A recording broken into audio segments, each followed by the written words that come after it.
കോൺഗ്രസ് മുൻ സംസ്ഥാന പ്രസിഡന്റും പാലക്കാട് MLA-യുമായ രാഹുൽ മാങ്കൂട്ടത്തിൽ വിവാദങ്ങൾക്കിടെ നിയമസഭയിലെത്തി. പ്രതിപക്ഷ നേതാവ് VD സതീശനടക്കമുള്ളവരുടെ എതിർപ്പ് അവഗണിച്ചാണ് രാഹുൽ സഭയിലെത്തിയത്. സഭാ സമ്മേളനം തുടങ്ങി 20 മിനിറ്റിന് ശേഷമാണ് അദ്ദേഹം പ്രത്യേക ബ്ലോക്കിൽ തനിക്കായി സ്പീക്കർ അനുവദിച്ച സീറ്റിലിരുന്നത്. രാഹുൽ സഭയിലെത്തുമോ എന്ന കാര്യത്തിൽ സസ്പെൻസ് നിലനിന്നിരുന്നു. അദ്ദേഹത്തിന്റെ സ്റ്റാഫ് അംഗങ്ങൾ രാവിലെ 9 മണിയോടെ നിയമസഭയിലെത്തിയിരുന്നു. തിരുവനന്തപുരം ജില്ലാ യൂത്ത് കോൺഗ്രസ് പ്രസിഡന്റ് നേമം ഷജീറിനൊപ്പം സ്വകാര്യ വാഹനത്തിലാണ് രാഹുൽ നിയമസഭയിലേക്ക് വന്നത്. പ്രതിപക്ഷ നിരയിലെ അവസാന സീറ്റുകളിൽ ഒന്നിലാണ് അദ്ദേഹത്തിന് ഇരിപ്പിടം അനുവദിച്ചിരുന്നത്. മുൻ മുഖ്യമന്ത്രി VS അച്യുതാനന്ദന് അനുശോചനം രേഖപ്പെടുത്തുന്നതിനിടെയാണ് രാഹുൽ സഭയിലേക്ക് പ്രവേശിച്ചത്. അദ്ദേഹത്തിന്റെ ഈ വരവിൽ അനുകൂലമോ പ്രതികൂലമോ ആയ പ്രതികരണങ്ങൾ ഉണ്ടായില്ല എന്നത് ശ്രദ്ധേയമാണ്.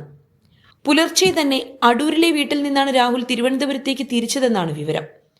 രാഹുൽ മാങ്കൂട്ടത്തിൽ സഭായോഗങ്ങളിൽ പങ്കെടുക്കുന്നതിനെക്കുറിച്ച് കോൺഗ്രസിൽ തന്നെ 2 അഭിപ്രായങ്ങൾ ഉയർന്നിരുന്നു.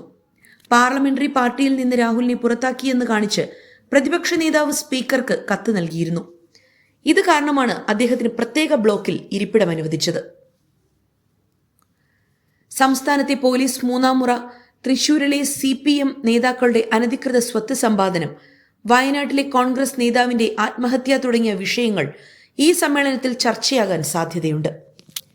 ഒക്ടോബർ 10 വരെയാണ് നിയമസഭാ സമ്മേളനം നടക്കുന്നത്. മുൻ മുഖ്യമന്ത്രി VS അച്യുതാനന്ദൻ, മുൻ സ്പീക്കർ PP തങ്കച്ചൻ, മുൻ MLA വാഴൂർ സോമൻ എന്നിവർക്ക് അനുശോചനം രേഖപ്പെടുത്തി ഇന്നത്തെ സഭാ സമ്മേളനം പിരിയും.